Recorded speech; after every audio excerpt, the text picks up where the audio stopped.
കഴിഞ്ഞ മാസം അതായത് മാർച്ച് 20-നാണ് ഈ ആലപ്പുഴ ചെങ്ങന്നൂർ സ്വദേശിയായ യേശുദാസ് വീട്ടിൽ മരിച്ച നിലയിൽ കണ്ടെത്തുന്നത്. പിന്നീട് ആശുപത്രിയിൽ കൊണ്ടുപോയെങ്കിലും ആശുപത്രിയിലേക്ക് പോകും വഴി തന്നെ മരണം സംഭവിച്ചു എന്നുള്ളതായിരുന്നു അന്ന് ആശുപത്രിയിൽ കൊണ്ടുപോയ ഇദ്ദേഹത്തിന്റെ സഹോദരൻ ഗബ്രിയേൽ പറഞ്ഞിരുന്നത്. ഗബ്രിയേലിനൊരു സഹായി കൂടി അന്ന് ഈ ആശുപത്രിയിലേക്ക് കൊണ്ടുപോകാനുണ്ടായിരുന്നു. പിന്നീട് 24-ാം തീയതി മാർച്ച് 24-ന് ഈ യേശുദാസിന്റെ ശവസംസ്കാര ചടങ്ങുകൾ നടത്തുകയും ചെയ്തു. മരുമകൾ വിദേശത്തായതിനാൽ നാട്ടിലേക്ക് എത്താനുള്ള 3 ദിവസം കാത്തിരുന്നാണ് നടത്തിയത്. പക്ഷേ മരണത്തിന് ശേഷം അദ്ദേഹത്തിന്റെ ബാങ്ക് അക്കൗണ്ട് വിവരങ്ങളും സ്വത്തുക്കളുമായി ബന്ധപ്പെട്ട വിവരങ്ങളുമൊക്കെ പരിശോധിച്ചപ്പോൾ യേശുദാസിന്റെ പേരിലുണ്ടായിരുന്ന പല സ്വത്തുക്കളും പണവുമൊക്കെ അത് ഈ സഹോദരൻ ഗബ്രിയേലിന്റെ പേരിലേക്ക് മാറ്റിയതായി കണ്ടെത്തി. ഇതോടെയാണ് ഒരു ദുരൂഹത മരുമകൾ ഈ സംഭവത്തിൽ ഉന്നയിക്കുന്നത്. പിന്നീട് പോലീസിൽ പരാതി നൽകി കോടതിയെയും ബന്ധപ്പെട്ടു.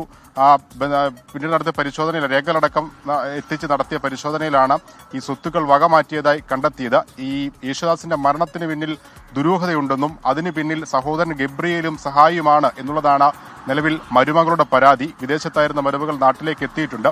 RDO കോടതിയുടെ ഉത്തരവ് പ്രകാരമാണ് നാളെ കല്ലറ പൊളിച്ച് മൃതദേഹം പുറത്തെടുത്ത് വീണ്ടും ഒരു പോസ്റ്റ്മോർട്ടത്തിലേക്ക് കടക്കുന്നത്. അന്ന് പോസ്റ്റ്മോർട്ടം നടത്തിയിരുന്നില്ല എന്ന പരാതി കൂടി കുടുംബം ഉന്നയിച്ചിട്ടുണ്ട്. എന്തായാലും നാളെ ഈ കല്ലറ തുറന്ന് മൃതദേഹം പുറത്തെടുത്ത് പോസ്റ്റ്മോർട്ടം നടത്തും.